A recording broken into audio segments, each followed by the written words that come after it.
Minister صاحب آپ سے میں یہ جاننا چاہوں گا کہ کافی عرصے سے یہ اپیل کے پروسیس چل رہے ہیں، اکاؤنٹیبلٹی کورٹ کے پروسیس، اس میں کوئی قوانین میں آپ تبدیلی کر رہے ہیں، لیگل ریفارمز کا کیا یہ حصہ ہے کہ مقدمات کے جو فیصلے ہیں، جو اپیل پروسیس اور وہ فائنلٹی تک ایک ٹائم لیمٹ باقاعدہ مقرر ہو کہ یہ کیسز کے فیصلے ہو جائیں؟ اور جو پینڈنسی ہے یونائٹڈ نیشنز ڈیولپمنٹ پروگرام کی جو رپورٹ تھی اس حوالے سے بھی کہا گیا کہ بہت ساری پینڈنسی ہے کیسز کی، تو اس حوالے سے کوئی ریفارم پروسیس ہوا؟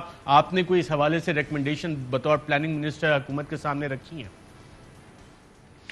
جی بالکل آپ صحیح کہہ رہے ہیں، اور پاکستان کے عوام کی جو بڑے مطالبے ہیں ان میں سے ظاہر ہے ایک یہ بھی ہے کہ ہمارے انصاف کا نظام جو ہے وہ انصاف دیتا نہیں ہے. ایک عام پاکستانی کو تو کم سے کم انصاف نہیں ملتا. اگر آپ بہت اربپتی ہوں تو پھر شاید آپ کے پھر تو چھٹی والے دن بھی عدالتیں ہم نے دیکھا ہے کہ کھلی ہیں ان کو انصاف دینے کے لیے.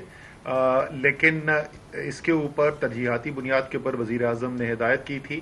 سول پروسیجر ریفارم کا قانون آلریڈی آ چکا ہے اسلام آباد کے لیے. میری لا سیکٹری کو میں نے ریکویسٹ کی تھی، انہوں نے مجھے پوری بریفنگ دی ہے، اور ان کا اندازہ یہ ہے کہ اگلے کو 2 سے 3 ماہ کے اندر آپ کو اس کا جو امپیکٹ ہے وہ نظر آنا شروع ہو جائے گا. جو پینڈنسی ہے کیسز کی وہ بھی آپ کو کم ہوتی ہوئی نظر آئے گی، اور آپ کو جلد فیصلے بھی ہوتے ہوئے نظر آئیں گے.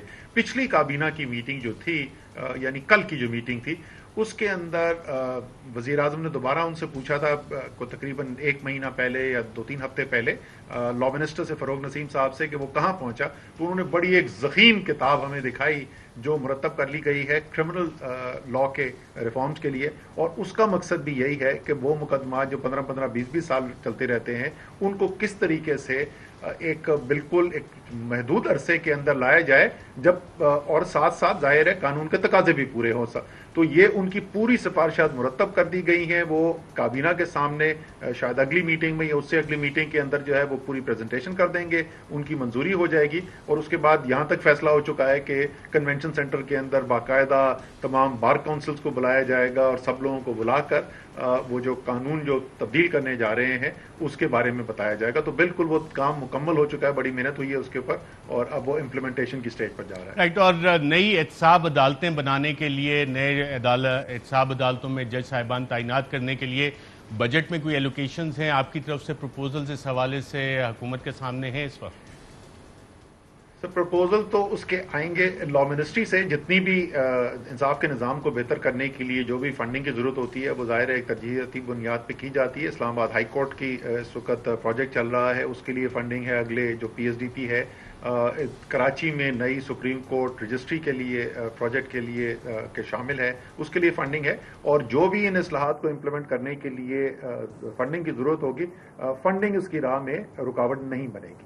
اچھا منسٹر صاحب، ایک تو یہ پلاننگ ہوگی جسٹس سسٹم کو ریفارم کرنے کی، ایک پلاننگ جو ہے سیاسی طور پہ ہائبرڈ وار کا جب ہم ذکر سنتے ہیں تو پراکسی اس کے ذریعے بھی حملے ہوتے ہیں، اور مختلف ریجنل سچویشن دیکھیں انٹرنیشنل تو وہ سلسلہ ہمیں چلتا نظر آتا ہے. اور سیاسی جماعتیں بھی پراکسی اٹیکس میں خل اپنی اسٹریٹجیز انہوں نے بھی ہائبرڈ وار کے دور میں فائنلائز کر لی ہیں. اہم ترین خبریں اب ایک کلک کی دوری پر.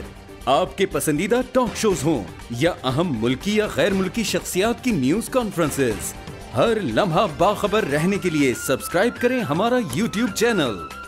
موسم کی صورتحال ہو یا کھیل کے میدان سے خبریں، اپنے موبائل فون سے ملکی اور بین الاقوامی اہم خبروں تک رسائی کے لیے ڈاؤن لوڈ کیجیے موبائل ایپ.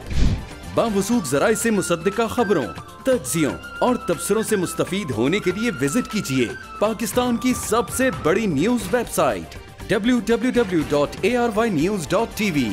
ان سب کے علاوہ پاکستان کا سب سے بڑا فیس بک پیج ہو، سب سے بڑا نیوز انسٹاگرام اکاؤنٹ یا پھر ٹویٹر، ARY نیوز پہنچا رہا ہے خبریں سب سے پہلے آپ تک، تاکہ آپ رہیں ہر لمحہ باخبر.